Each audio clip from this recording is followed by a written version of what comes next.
Hey, how's it going? So I wanted to do an elaborate video to start us off um, on ethics and morality, and it's clearly in a very important area of philosophy. And I wanted to do this deep um, introduction and get us going on it. It's just not going to happen. So I'm going to do a deeper discussion later when we talk about utilitarianism and feminist ethics. So when I'm talking about the readings this week, I'm going to do a deeper discussion. This week, I'm just going to start us off with a few introductory comments about ethics and morality and the philosophy of those things. Let's start off by asking this: why shouldn't I kill you? Huh? Why? Why shouldn't I take your car? Why shouldn't I take your boyfriend or girlfriend? Why shouldn't I fart in your general direction? These are all questions of social mores, of laws, but and maybe of what's acceptable, what's not. They're also questions of morality, of ethics, and we generally don't ask questions about this stuff. We just know what we're supposed to do or not supposed to do, or we assume people know what we're supposed to do or not supposed to do, or we have a general conception of what our people in our culture accept or don't accept. We don't generally ask, well, why should I not kill you? Or why should I not steal your boyfriend or girlfriend? Or why should I not fart in your general direction? We don't really ask why, we just do or don't do not. That's because we exist in a culture that is fairly legalistic, that's fairly based on rules and laws, and also we exist in a culture that is fairly religious, that has a basis of religious law that establishes what we should or should not do, whether we follow those religions or not, whether we believe in the angels around us or not. We exist in a culture that is based on this sense that there is a law that was handed down that has ultimate truth about what should or should not be done. So, our training as a people in thinking about ethics and morality is pretty scant. It's pretty much just because I said so, or because God said so, or because the law says so. It's important, though, to ask, why shouldn't I kill you? Why is it important? Well, because people get killed. And because people overstep their boundaries. And because once you don't question ethics or morality so much, and you either blindly follow the law or blindly don't follow the law, you get into a space where you are think that everything is just a rule that either is set in stone or something to try to swing yourself around that you don't have to worry about anymore.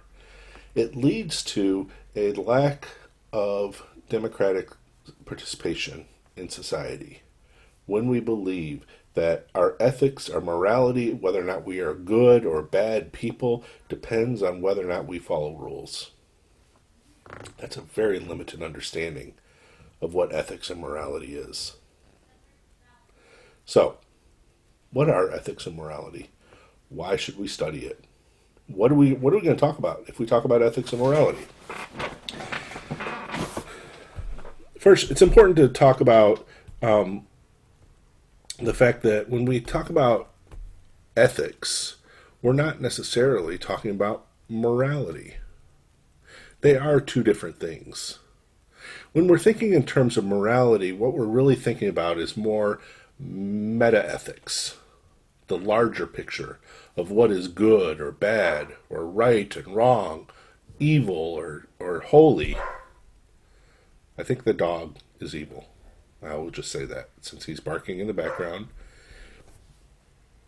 and he won't shut up, he is clearly making bad ethical choices, bad moral choices. When we think in terms of black and white, that there's this binary of what is good and what is bad, we are thinking in terms of morality. I think morality, though, is a fairly limited understanding of of what it means for a human being to determine right action or justifiable action. Let's say not even use the word right. Justifiable action. What is justifiable? And when we start to think in those terms, not just what is this on the good side or bad side, but is this a justifiable action? Is this action meaningful and acceptable within our society? We are starting to think about something else. That is ethics. Ethics has within it a few different areas. One of those areas is meta-ethics, that larger morality question. And another area within ethics is normative ethics. That is, what are the rules and the structures around us that determine whether or not something is an appropriate action. And then there is applied ethics. That is, ethics that happens within a particular field or a particular situation, making determinations about what should or should not happen within that situation. I think ethics is fascinating. I think it's fascinating because we don't think about it enough, but also because I think we would be a much better people. You would be a much better person. I would be a much better person if I thought through more why I did the things I do and whether or not it was justified. We're going to go a lot of different areas, go through some areas of ethics in the next few weeks, and we're going to think about what it means to talk about ethics in a moral sense. Now, we have a whole course at this college called Introduction to Ethics, which is a great course. It's an important course, so we don't need to spend as much time on it as I would like to, but we're going to spend a little bit of time because I think actually thinking in terms of ethical argument means that you are thinking about philosophical argument, and it's an important skill to learn.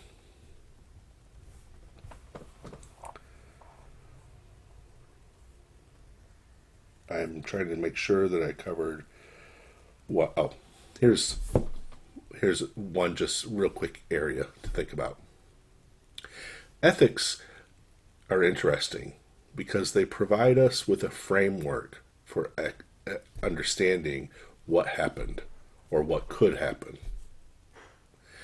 When you build your sense of appropriateness or you build your sense of judgment through a framework of ethics, you establish a clear argumentation or a clear analytical track for understanding what happened. So, if I want to make a decision about is it ethical for somebody to cheat on an exam? Is that an ethical choice? Now, if we are just doing simple, straightforward, black and white, absolutely not, it is wrong to cheat on an exam. But if we start to look at an ethical framework, there may be multiple things that we need to look at, multiple angles through which we look at an act of cheating to decide whether or not it's appropriate, or in what conditions it could be appropriate, or in what conditions it might be wrong, but the assessment of what happened there, the amount of wrongness is determinate on the factors that were involved.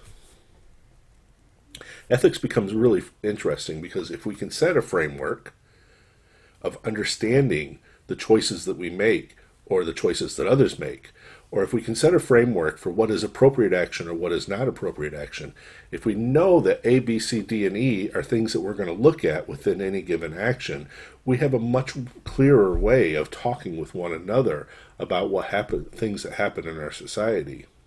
Right now, our society is in chaos.